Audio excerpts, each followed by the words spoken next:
కరీంనగర్ జిల్లా ఉప్పాడ తీరంలో భారీ గాలులు ఎగిసి పడుతున్నాయి.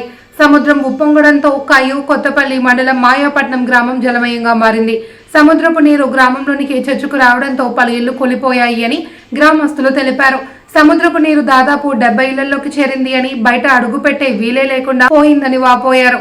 తీర ప్రాంతంలో రక్షణ గోడలు, జియో ట్యూబ్ ధ్వంసం కావడం వల్లే గ్రామంలో సముద్రపు నీరు చేరుకుందని అధికారులు చెబుతున్నారు. మాయాపట్నం గ్రామానికి అధికారులు సముద్రపు నీటిని వెనక్కి వెళ్లి మళ్లించేందుకు ప్రయత్నిస్తున్నారు. విషయం తెలుసుకున్న ఉప ముఖ్యమంత్రి పవన్ కళ్యాణ్ జిల్లా ఉన్నతాధికారులతో మాట్లాడారు. సహాయక చర్యలు చేపట్టాలని ఆదేశించారు. చంద్రబాబు గెలిచిన తర్వాత పవన్ కళ్యాణ్ డిప్యూటీ సీఎం అయిన తర్వాత అవుతుందని మేము నమ్మకంతో ఉన్నాం సార్. మేము ఉన్న దాని మీద ఇప్పుడు వచ్చే సంవత్సరం అయింది సార్. మీకు చేస్తారని ఇప్పటికే అభినమ్మకంతో ఉన్నాం సార్. మీరు కొంచెం త్వరగా చేసేలాగా ఈ పెళ్లి త్వరగా అదిలాగా ఇల్లు ఎవరికి పోకుండా కొంచెం చూడండి సార్.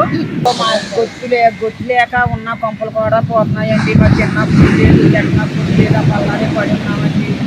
నీరు పోయిలాగా ఉండడము, ఒయ్యి వంట రోడ్డు మీద చేసుకోవడము.